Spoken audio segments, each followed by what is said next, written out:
Sir నిన్న కేంద్ర budget ప్రవేశపెట్టారు కదా, అయితే ఇందులో అమరావతికి 15,000 కోట్లు ఇచ్చినట్టుగా మనం నిన్నటి నుంచి కూడా చూస్తున్నాం. అయితే దీంట్లో ఏదో తిరకాస్తుంది, 15,000 కోట్లు ఇవ్వలేదు, ఇది అప్పుగా ఇచ్చారని చెప్పేసి అటు వైసీపీ వాళ్ళు కానివ్వండి వేరే వాళ్ళు ప్రచారం చేస్తున్నారు. సార్ అసలు ఏం జరిగింది, మరి అమరావతికి కాకుండా అంటే ఏపీకి అండ్ బీహార్కి ఎటువంటివి ఇచ్చారో అంటే ఇంకేవి ఇవ్వలేదు సార్, మీరేం చెప్తారు దీనిపైన? సో ముందుగా బీహార్కి ఏమి ఇచ్చారో చెప్పుకుందాం, దాన్ని బట్టి తర్వాత మనం కంపారిజన్కి ఇది ఉంటుంది. ఎందుకు బీహార్ ఆంధ్రప్రదేశ్ కంపేర్ చేస్తున్నాం అంటే ఈ రెండు రాష్ట్రాల ఎంపీల మద్దతుతోనే మోడీ ప్రభుత్వం నిలబడింది. ఈ రెండు రాష్ట్రాలు కానీ ఈ రెండు రాష్ట్రాల్లో ఉన్న ఇటు తెలుగుదేశం కావచ్చు, అటు జనతాదళ్ యూ కావచ్చు, యునైటెడ్ జనతాదళ్, ఈ రెండు కానీ విరమించుకుంటే విత్డ్రా చేసుకుంటే బీజేపీ ప్రభుత్వం కూలిపోయే అవకాశం అయితే ఉంది. సో ఈ కాంటెక్స్ట్లో బీహార్కు ఏం వరాలు ఇచ్చారు, ఆంధ్రప్రదేశ్కి ఏం వరాలు ఇచ్చారు అనేది కంపారిజన్ ఇండియా వైజ్గా మనమే చేయట్లేదు, ఇండియా వైజ్గా అన్ని మీడియా కూడా చేస్తుంది. సో ముందుగా అందుకని బీహార్కి ఏమి ఇచ్చారో మనం క్లియర్గా అర్థం చేసుకుంటే ఆంధ్రాకి ఏమి ఇచ్చారో మనం కంపారిజన్ చూడొచ్చు. సో బీహార్కి ఏమి ఇచ్చారంటే ఫస్ట్ రోడ్డు కనెక్టివిటీ ప్రాజెక్ట్స్కి 26,000 కోట్లు ఇచ్చారు. ఈ రోడ్డు కనెక్టివిటీ ప్రాజెక్ట్స్ అంటే పాట్నా పూర్ణిక్ ఎక్స్ప్రెస్ వేకి, తర్వాత బక్సర్ బగల్పూర్ ఎక్స్ప్రెస్ వే, బోధ్గయా రాజగిరి వైశ్రీ దర్భంగా వీటి రోడ్స్కి, తర్వాత అక్కడ గయా నది మీద ఒక 2 లేన్ బ్రిడ్జి, వీటన్నిటికి కలిపి 26,000 కోట్లు. ఇది అప్పు కాదు, 26 కోట్లు శాంక్షన్ చేశారు ఈ డెవలప్మెంట్కి. తర్వాత 240 మెగావాట్ల పవర్ ప్రాజెక్టు ఎక్కడంటే ఇది బగల్పూర్ జిల్లా పిర్పెయింటి అనే ఊర్లో ఈ నిర్మాణానికి గాను 21,400 కోట్లు కేటాయించారు.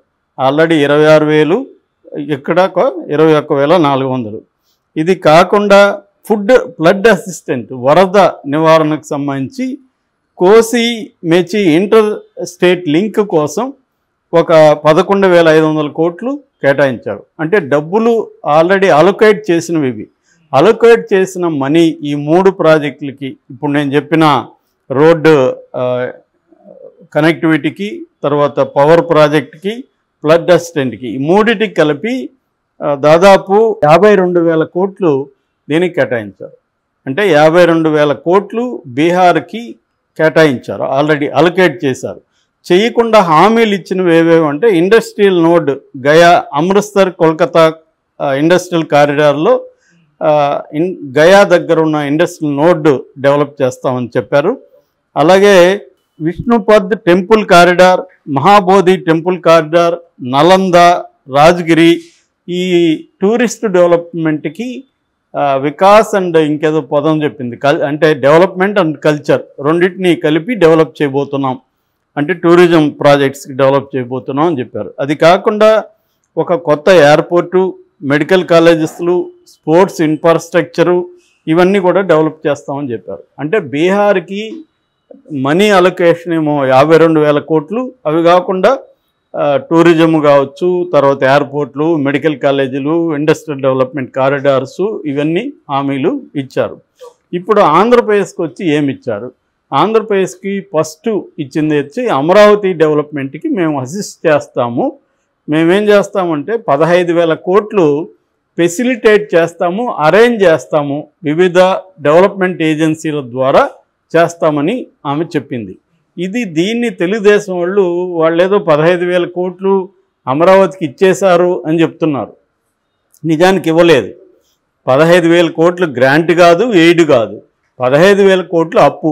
మళ్ళీ తర్వాత కూడా మీడియా సమావేశంలో నిర్మలమ్మ తెలుగులో మాట్లాడారు, అది కూడా వీడియో ఉంది. తెలుగులో ఏం చెప్పారంటే మేము వరల్డ్ బ్యాంక్ ద్వారా మిగతా ఏజెన్సీల ద్వారా 15,000 కోట్లు ఇప్పిస్తాము అని చెప్పారు. మరి దాన్ని ఎవరు పే చేయాలన్నప్పుడు మేము ఆంధ్రప్రదేశ్ గవర్నమెంట్తో మాట్లాడి తర్వాత చెప్తామన్నారు. అంటే 15,000 కోట్లు అమరావతికి అప్పు ఇప్పిస్తున్నారు వీళ్ళు. ఇప్పుడు నీకేదైనా అప్పు కావాలంటే నేను ఏ బ్యాంక్ దగ్గరో ఇంకొకరి దగ్గరో చెప్పి అప్పు ఇప్పిస్తా. మళ్ళీ ఎవరు కట్టాలి? అది అప్పిస్తే అప్పు ఇప్పించినవాడు కట్టాడు కదా, తీసుకున్నాడు కదా కడతాడు. కాబట్టి సహజం ఇక్కడ నిజంగా ఆమె కట్టేటుంటే, సెంట్రై కట్టేటుకుంటే అది కూడా గర్వంగా అనౌన్స్ చేసేది కదా, అప్పిప్పిస్తాము మేము, మళ్ళీ దాన్ని మేమే కడతామని చెప్పుండేది కదా. క్లియర్గా ఏంటంటే ఆ 15,000 కోట్లు ఆంధ్రప్రదేశే కట్టాలి. సో ఆమె అది. రెండవది పోలవరం లైఫ్ లైను, తర్వాత ఫుడ్ ఇది బౌలు ఇవన్నీ చెప్పింది. ఇవన్నీ చెప్పి పోలవరంకి ఎంత కేటాయిస్తున్నాం డబ్బులు ఏమి చెప్పలేదు. పోలవరం డెవలప్మెంట్కి మేము కట్టుబడి ఉన్నాం అని చెప్పింది.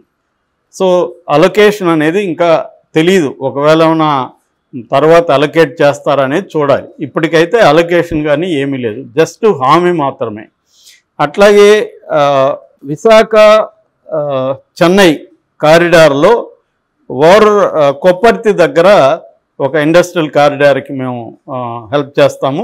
అట్లాగే బెంగళూరు హైదరాబాద్ హైవేలో ఓర్వకల్, మన నంద్యాల జిల్లా ఓర్వకల్ దగ్గర ఇండస్ట్రియల్ నోడ్కి హెల్ప్ చేస్తామని చెప్పారు. తర్వాత వెనకబడిన ప్రాంతాలు రాయలసీమ, ఉత్తరాంధ్ర, ప్రకాశం, ఈ వెనకబడిన ప్రాంతాలని కూడా డెవలప్ చేయడానికి మేము కట్టుబడి ఉన్నాం.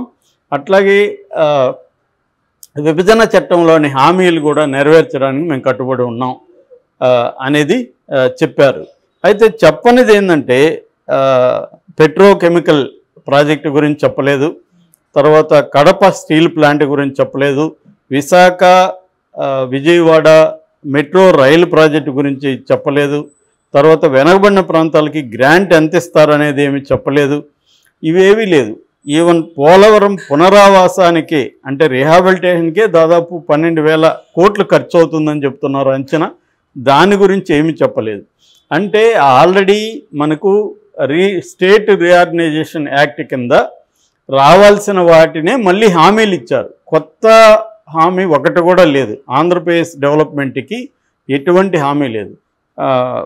వీళ్ళేమో మామూలుగా అయితే దీన్ని పూర్వోదయ ప్రాజెక్ట్ అని చెప్తున్నారు. పూర్వోదయ అంటే వెస్ట్ బెంగాల్, బీహార్, జార్ఖండ్, ఆంధ్రప్రదేశ్ ఇవన్నీ కూడా ఈస్టర్న్ స్టేట్స్గా డిక్లేర్ చేశారు.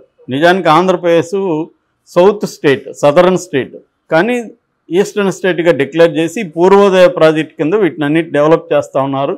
ఇందులో బీహార్కి మాత్రమే వరాలు కనబడుతున్నాయి తప్ప ఆంధ్రప్రదేశ్కి బీజేపీ కొత్తగా ఏమీ చేయలేదు. ఒక అప్పు మాత్రం 15,000 కోట్లు మేము అప్పు ఇప్పిస్తాం మీకు అని చెప్పారు, అంత తప్ప ఏమీ లేదు. సో ఇది ఇంకా తెలంగాణకైతే అస్సలు లేదు. తెలంగాణ ఆల్రెడీ రేవంత్ రెడ్డి కానీ ఇటు కేటీఆర్ వీళ్ళందరూ వాపోతున్నారు. మూసీ రివర్ ప్రాజెక్ట్కి సంబంధించి మేము అడిగాము, అది ఇవ్వలేదు.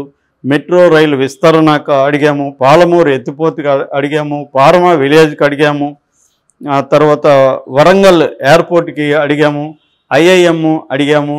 వీటిలో ఏది అసలు తెలంగాణ ఉందా అనే విషయం కూడా మర్చిపోయినట్టుగా ఉన్నారు, మెన్షన్ కూడా చేయలేదు. ఆంధ్రప్రదేశ్కి మాత్రం చాలా వరాలు ఇచ్చారని వీళ్ళు అనుకుంటున్నారు. ఆంధ్రప్రదేశ్కి కూడా హామీలు ఇచ్చారు, వరాలు ఏమీ ఇవ్వలేదు. ఈ హామీలు అనేవేవో వాళ్ళేదో కొత్తగా ఇచ్చింది కాదు. ఆల్రెడీ రీఆర్గనైజేషన్ కమిటీ చట్టం ఏదైతే ఉందో రాష్ట్ర పునర్విభజన చట్టంలో ఇచ్చిన హామీలు 10 ఏళ్ల తర్వాత కూడా మళ్ళీ హామీగానే చెప్తున్నారు తప్ప 10 ఏళ్ల తర్వాత కూడా ఆ హామీలు నెరవేర్చిన బాబతు కనిపించట్లేదు ఇప్పటికి కూడా. కానీ ఈ 10 ఏళ్ళు అయింది, ఇప్పటికైనా మేము నెరవేరుస్తాము, ఇంతంత కేటాయిస్తున్నాము అని ఎక్కడా చెప్పలేదు. మనం అదే బీహార్కి చూసాం, 52,000 కోట్లు కేటాయించారు. ఆంధ్రప్రదేశ్కి ఒక పైసా గ్రాంట్ ఇవ్వలేదు ఇప్పటి వరకు, కేవలం 15,000 ఇస్తున్నారు. అది కూడా గతంలో ఏం చెప్పారు, తెలుగుదేశం వాళ్ళు కూడా ప్రచారం చేశారు, Amaravati ring road, inner ring రోడ్డుకి వాళ్ళే సెంట్రల్ గవర్నమెంటే ఇస్తుంది, ఈవెన్ భూసేకరణకు కూడా వాళ్ళే ఖర్చు పెడతారు అనేదంతా హామీలు ఇచ్చారు. అవేమి ఇప్పుడు చెప్పలేదు.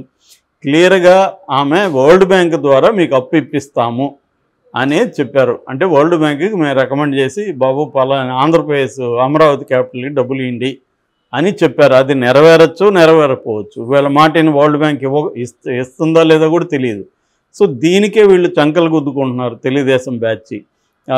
మేము చూడండి చెప్పిన దీనికి తెచ్చాడు చంద్రబాబు అని, చంద్రబాబు ఒక పెద్ద బ్యాగ్ మనీ పట్టుకొని వెళ్తున్న ఫోటోలు పెట్టడం, ఇవన్నీ చేస్తున్నారు.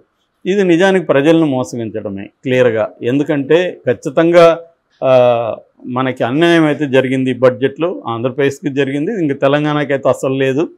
ఆంధ్రప్రదేశ్ కన్నా అప్పున్న 15,000 కోట్లు ఇస్తానన్నారు. ఏవో కొన్ని స్మార్ట్ సిటీస్లో అవి భాగంగా పూర్వోదయాల భాగంగా కొన్ని డెవలప్మెంట్ చేస్తామని హామీలు ఇచ్చారు. సో ఇక్కడికి ఏం జరగలేదు. నిజానికి తెలంగాణతో పోలిస్తే ఆంధ్రప్రదేశ్కి ఇవ్వాలి. ఎందుకంటే పునర్విభజన చట్టం కింద రాష్ట్రం వాళ్ళకి ఇష్టం లేకపోయినా విడదీశారు. రాష్ట్రానికి ప్రధాన ఆదాయ వనరుగా ఉన్న ఒక మంచి సిటీ కోల్పోయారు ఆంధ్రప్రదేశ్. సో అది కొత్తగా ఏర్పడిన స్టేట్ లాగా అయిపోయింది ఆంధ్రప్రదేశ్. అందువల్ల బలహీనంగా ఉంది. కాబట్టి దాన్ని ఆదుకోవాలని పునర్విభజన చట్టాన్ని తీసుకొచ్చి అనేక హామీలు ఇచ్చారు. ప్రత్యేక హోదా ఇస్తామని కాంగ్రెస్ పార్టీ అప్పుడు అమలు చేస్తామని చెప్పాను. దాన్ని బీజేపీ కూడా తిరుపతిలో మోడీ హామీ ఇచ్చాడు. ఇప్పుడు ప్రత్యేక హోదా అనేది అసలు లేదు, ప్యాకేజ్ ఏమి లేదు. కనీసం బీహార్కి ఇచ్చిన దాంట్లో పావు భాగం కూడా ఆంధ్రప్రదేశ్కి ఏమీ ఇవ్వలేదు. ఒక అప్పు 15,000 కోట్లు అప్పిస్తామని చెప్పారు. ఇది మనమేదో వైసీపీ అంటే ఏదో అబద్ధాలు చెప్తుంది అనుకోవచ్చు. మీరు ఎక్కడ ఆమె స్పీచ్లే చూడండి, ఎవరు వినాల్సిన అవసరం, ఎవరి మాట వినాల్సిన. మళ్ళీ ఆమె తెలుగులో కూడా మళ్ళీ నీట్గా చెప్పింది. మన బుర్రలకి ఇంగ్లీష్లో చెప్తే అర్థం కాదేమో అనుకొని తెలుగులో కూడా ఆమె క్లియర్గా చెప్పింది, అరే బాబు మేము వరల్డ్ బ్యాంక్ దగ్గర ఇప్పిస్తాము అని. ఆ బడ్జెట్ స్పీచ్లో కూడా ఆమె ఫెసిలిటేట్ చేస్తాము, అరేంజ్ చేస్తామనే పదాలు ఇచ్చింది తప్ప గ్రాంట్ అని కానీ ఇంకో ఎయిడ్ అని కానీ ఏమీ చెప్పలేదు. అంటే క్లియర్గా వాళ్ళు ఆంధ్రప్రదేశ్ని పట్టించుకోవట్లేదు, బీహార్నే పట్టించుకుంటున్నారు. దీనికి కారణం ఏంటి? బీహార్లో వాళ్ళకు ఉన్నది 17 మంది ఎంపీలని నితీష్ కుమార్ ఇచ్చాడు. ఆంధ్రప్రదేశ్లో చంద్రబాబు 16 మంది ఇచ్చాడు. మొత్తంగా కలుపుకుంటే 21 మంది ఎంపీలు ఆంధ్రప్రదేశ్లో ఉన్నారు. 21 మంది ఇంపార్టెంటా, 12 మంది ఇంపార్టెంటా?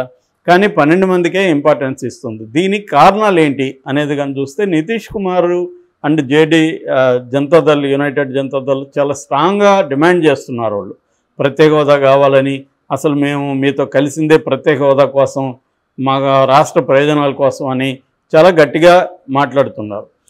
సో ఒక భయం ఉంది నితీష్ కుమార్ పట్ల మోడీకి. ఎందుకంటే నితీష్ కుమార్ ఇప్పటికే 5 సార్లు అటు ఇటు జంపులు చేశాడు. మళ్ళీ అటు జంపు చేయడం అనేది ఏమి గ్యారంటీ లేదు. మళ్ళీ అటు జంప్ చేస్తే వీళ్ళకి 11 మంది షార్టేజ్ వస్తుంది, దానివల్ల ఇబ్బందులు పడతారు. సో అందుకని నితీష్ కుమార్ అంటే భయం అయితే కనబడుతుంది మోడీ దగ్గర. రెండవది, వాళ్ళకి నెక్స్ట్ ఇయర్ ఎలక్షన్లు ఉన్నాయి. ఎలక్షన్లో మళ్ళీ నితీష్ కుమార్తో కలిసి వాళ్ళు పోటీ చేయాలి అక్కడ. కాబట్టి అవసరం ఉంది. ఈ 2 కారణాలతో నితీష్ కుమార్కి బీహార్కి పెద్దపీట వేస్తున్నారు.